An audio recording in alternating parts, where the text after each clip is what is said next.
আপনাদেরকে যে ছবি এ9 বাংলায় দেখাচ্ছি সরাসরি আপনারা দেখতে পাচ্ছেন। ইতিমধ্যে আমি আছি কলকাতায়, আর কলকাতায় যে বাংলায় শ্রমিকরা যে কথা বলছে আপনাদেরকে শোনাবো, শুনতে থাকুন বিস্তারিত এ9 বাংলায়।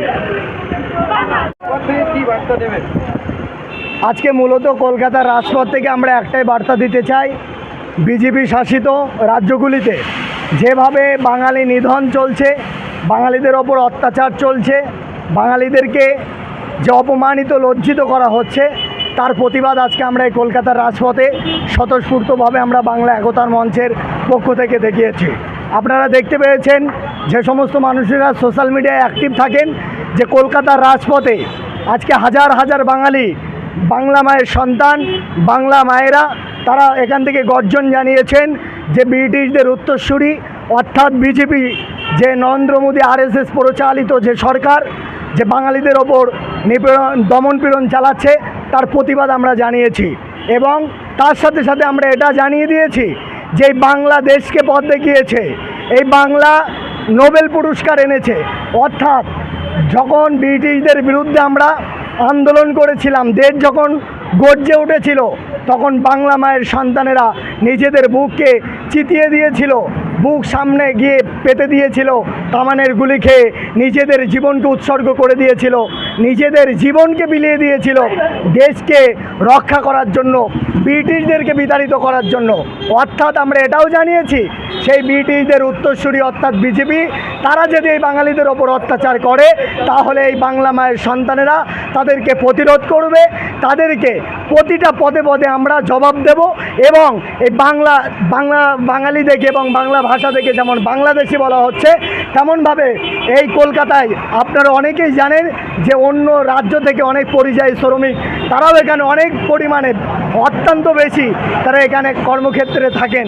অর্থাৎ আমরা যদি পাল্টা দেওয়া শুরু করি যে যারা হিন্দি ভাষী বলবে তারা পাকিস্তানি, তাহলে কিন্তু তারা পালানোর রাস্তা পাবে না।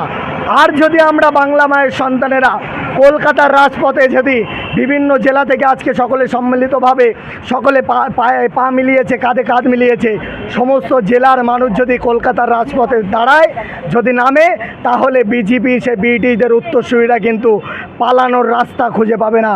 অর্থাৎ বাংলা মায়ের সন্তান আমরা তৈরি আছি, ব্রিটিশদেরকে যেমন 7 সমুদ্র 13 নদী পার করেছিলাম, সেই ব্রিটিশদের উত্তরসূরি বিজেপি অপদার্থ দেশবিরোধী সরকার, দেশের মানবতার শত্রু, দেশের শত্রু, সংস্কৃতি শত্রু, সেই শত্রুর সরকারকে 7 সমুদ্র 13 নদী আমরা পার করব। তাহলে কি আপনি কি চ্যালেঞ্জ করছেন? একেবারেই একদম সরাসরি চ্যালেঞ্জ করছি, কারণ এখানে আমাদের ব্যক্তিগত কোনো প্রশ্ন নয়, এখানে আমাদের কোনো প্রপার্টির প্রশ্ন নয়, এখানে আমাদের অস্তিত্ব লড়াই, এখানে আমরা যে বাংলা নোবেল এনে দিয়েছে সেই বাংলার ঐতিহ্যকে বাঁচানোর লড়াই। অর্থাৎ এই লড়াইয়ে যেমন আমাদের পূর্বপুরুষরা অগ্রণী ভূমিকা পালন করেছিল, সামনে থেকে নেতৃত্ব দিয়ে নিজের বুক পেতে দিয়েছিল, তেমনইভাবে আমরা চ্যালেঞ্জ করে বলছি যেটা আমাদের কোনো ব্যক্তিগত লড়াই নয়, যে আমাদের ঐতিহ্য, বাঙালির ঐতিহ্য, বাঙালির সম্মান, বাংলাকে রক্ষা করার লড়াই, নিজেদের অস্তিত্ব বাঁচানোর লড়াই। অর্থাৎ আমাদের পূর্বপুরুষদের মতন আমরা অগ্রণী ভূমিকা পালন করব। আমরা সব কিছু ছেড়ে দিয়ে দরকার হয় এই বিজেপির যে সমস্ত আরএসএসের দালাল এবং ব্রিটিশদের দালাল, তাদেরকে কিন্তু আমরা উৎখাত করেই ছাড়ব। অর্থাৎ আমরা সরাসরি হুঁশিয়ারি দিয়ে বলছি, আমরা কিন্তু সংবিধানকে মান্যতা দিই। বাবা সাহেব আম্বেদকর যে সংবিধান রচনা করেছেন, সম্ভবত আপনার 19 নম্বর যে আর্টিকেল আছে সেটাকে কিন্তু লঙ্ঘন করা হচ্ছে। তাই আমরা যখন সংবিধানের ওপর হাত আনা হচ্ছে, অর্থাৎ আমাদের যে মৌলিক স্বাধীনতা, আমাদের যে ঐতিহ্য, সেটাকে যারা ভুলণ্ডিত করার চেষ্টা করছে, তারা কিন্তু নিস্তার পাবে না, যেমনভাবে ব্রিটিশ নিস্তার পায়নি। তাই বলছি, আপনারা সাবধান হন, আপনারা সংযত হন, আপনারা আমাদের ওপর বঞ্চনা করবেন না। কারণ এটাও আপনারা জানেন, এটা কিন্তু গুজরাট, এটা কিন্তু অসম, এটা কিন্তু আপনার অন্য রাজ্য, আপনার উত্তরপ্রদেশ নয়। আপনারা ভাববেন, ভালো করে জানবেন যে ইতিহাস বলছে যে বাঙালি কিন্তু লড়াই করতে জানে, সংগ্রাম করতে জানে, নিজের টন টন রক্ত বিলিয়ে দিতে জানে, নিজের জীবনকে উৎসর্গ করে দিতে জানে, উজাড় করে দিতে জানে। তাই আমরা বলছি, বিজেপি কিন্তু প্রতিটা রাজ্যে ক্ষমতা আসলেও, কিছু সংখ্যক হয়তো রাজ্য বাদ দিয়ে, বাংলায় কিন্তু বিজেপি কোনো রকমভাবে ক্ষমতায় আসতে পারছে না। তাই শুভেন্দু অধিকারীদের মতো কিছু বিজেপির দালাল, ব্রিটিশের দালাল, তারা কিন্তু ধর্মে ধর্মে সুরসুরি লাগিয়ে দিচ্ছে। অর্থাৎ আমি আপামর জনগণ বাঙালিদের কাছে করজোড়ে নিবেদন করব, আপনারা এই প্ররোচনায় পা দেবেন না। যারা বৈষম্য সৃষ্টি করার চেষ্টা করছে তাদের এই প্ররোচনায় পা দেবেন না, তাদের এই পাতা ফাঁদে কেউ পা দেবেন না। আমরা কাজী নজরুল ইসলামের বাংলায় বসবাস করি, রবীন্দ্রনাথ ঠাকুর, তিতুমিরের বাংলায় বসবাস করি। এ মাটি পবিত্র মাটি, এ মাটি লড়াইয়ের মাটি, এ মাটি সংগ্রামের মাটি, এ মাটি রবি ঠাকুরের মাটি, কাজী নজরুল ইসলামের মাটি। অর্থাৎ লড়াই করে কি করে নিজেদের অধিকার ছিনিয়ে নিতে হয় আমরা কিন্তু খুব সুন্দরভাবে জানি। বাংলা ভাষা বললে বাঙালিদের হচ্ছে, আর বিহারে যেরকম হিন্দি ভাষা বলে, তাহলে কি বাঙালিরা বলতে পারতো এরা পাকিস্তানি পাকিস্তানি বলে মারতে পারে? কি বার্তা রাখবেন? সেটাই তো আমরা বলছি। আপনি যদি সমীক্ষাটা দেখেন, আপনি যদি সুচিন্তাবিদ হন, সুশিক্ষিত হন, তাহলে আপনি একটা জিনিস দেখবেন, বাঙালিরা অন্য রাজ্যের যতটা পরিমাণে নেই, অন্য রাজ্যের পরিযায়ী শ্রমিকরা বাংলায় এসে, অর্থাৎ কলকাতার প্রতিটা জায়গায় গিয়ে দেখুন হিন্দিভাষী, তারা এখানে এসে কাজ করছে, তারা কর্মক্ষেত্রে তারা ব্যস্ত আছে। কিন্তু আমরা এটা বলতে চাচ্ছি যে অল্প সংখ্যক বাঙালি তারা অন্য রাজ্যে যাচ্ছে, তাদের ওপর এই বঞ্চনা কেন? তাদের ওপর এই দমন পীড়ন কেন? বাঙালি নিধন কেন? বাঙালিদেরকে অপমানিত আপনাকে শোষিত করা হচ্ছে কেন?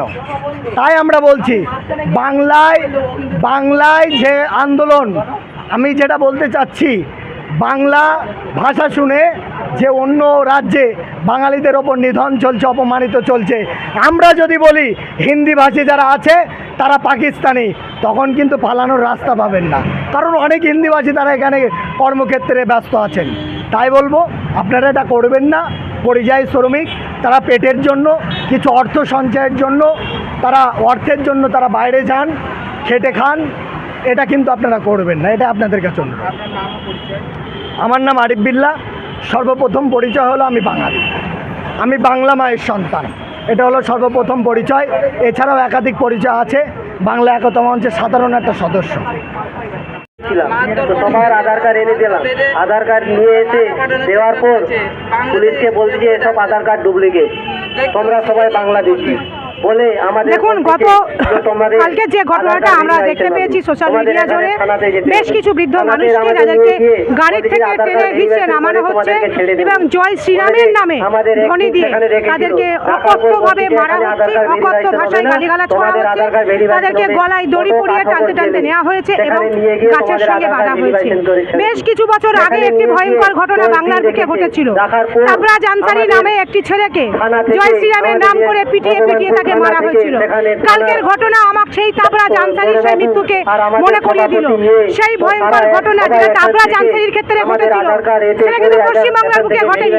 কিন্তু এটা দেখে অবাক হচ্ছি যে পশ্চিমবাংলার বুকে এই উগ্রত্ববাদের এত বাড়বাড়ন্ত, যে পশ্চিমবাংলার বুকে জয় শ্রীরামের নাম করে ওপেন খোলা জায়গাতে যেভাবে মারা হয়েছে এবং যেভাবে অত্যাচার করা হয়েছে, একজন বাঙালি হিসাবে, একজন সুনাগরিক হিসাবে তার তীব্র প্রতিবাদ জানাই। যাদেরকে হত্যা করা হয়েছিল, যাদেরকে অ্যারেস্ট করা হয়েছে, তারপরে যে মেন কালপ্রিট তাকে এখনো অ্যারেস্ট করা হয়নি। ধন্যবাদ জানাবো ওয়েস্ট বেঙ্গল পুলিশকে, এবং যতক্ষণ পর্যন্ত অপরাধীকে অ্যারেস্ট করা না হয় ততক্ষণ পর্যন্ত এই প্রতিবাদটা চলবে।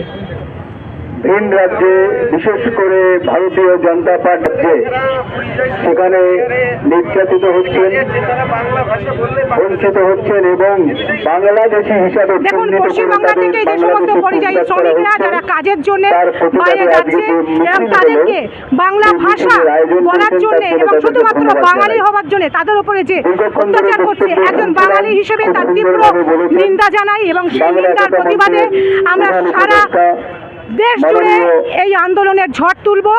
এই আন্দোলন, এই অত্যাচার যতক্ষণ পর্যন্ত বন্ধ না হবে, একটা কথা আমি বলতে চাই, যে বাংলা আজকে ভারতবর্ষ স্বাধীন করার পিছনে সব থেকে বড় অবদান ছিল, যে বাংলার কথা গর্ব করে আমাদের বিবেকানন্দ বলেছিল যে নানা ভাষা, নানা মত, নানা পরিধান, বিভেদের মাঝে দেখো মিলানো মহান। এটাই ভারতবর্ষের কৃষ্টি, এটাই ভারতবর্ষের কালচার। কখনো কেউ বাংলায় কথা বলবে, কেউ হিন্দিতে কথা বলবে, কেউ উর্দুতে কথা বলবে, এটা তার ব্যক্তিগত অধিকার, এটা তার গণতান্ত্রিক অধিকার। সেই গণতান্ত্রিক অধিকারকে যে বা যারা খর্ব করছে তাদের বিরুদ্ধে তীব্র প্রতিবাদ জানাই, ধিক্কার জানাই এবং নিন্দা জানাই। যেটাই শুরু হচ্ছে সেখানে পশ্চিমবাংলায় বিরোধী দলনেতা বলছেন 1.5 কোটি রোহিঙ্গাকে তারা নাকি বাদ দেবে। দেখুন, বাংলা হচ্ছে বীর সুভাষের বাংলা, বাংলা হচ্ছে রবীন্দ্রনাথের বাংলা, বাংলা হচ্ছে নজরুল ইসলামের বাংলা। এই বাংলা বিশ্বের আসনে সবসময় শ্রেষ্ঠ আসন দখল করেছে। এবং আপনারা জানেন, রবীন্দ্রনাথ ঠাকুর তার গীতাঞ্জলি কাব্যগ্রন্থের জন্য নোবেল পুরস্কার পেয়েছিল। বিশ্ব কবি রবীন্দ্রনাথ ঠাকুর, সে কিন্তু বাংলার কবি, বাঙালির কবি। আমরা গর্ব করে বলি, আজকে যে বাঙালিদের উপরে অত্যাচার করা হচ্ছে তার তীব্র নিন্দা জানাই, তীব্র ধিক্কার জানাই। এবং আমাদের এই আন্দোলন, বৃহত্তর আন্দোলনে আমরা নামবো যতদিন পর্যন্ত এই অত্যাচার বন্ধ না হয়। আমার নাম শাবানা পারভীন, আমি সোনার বাংলা ফাউন্ডেশনের চেয়ারম্যান।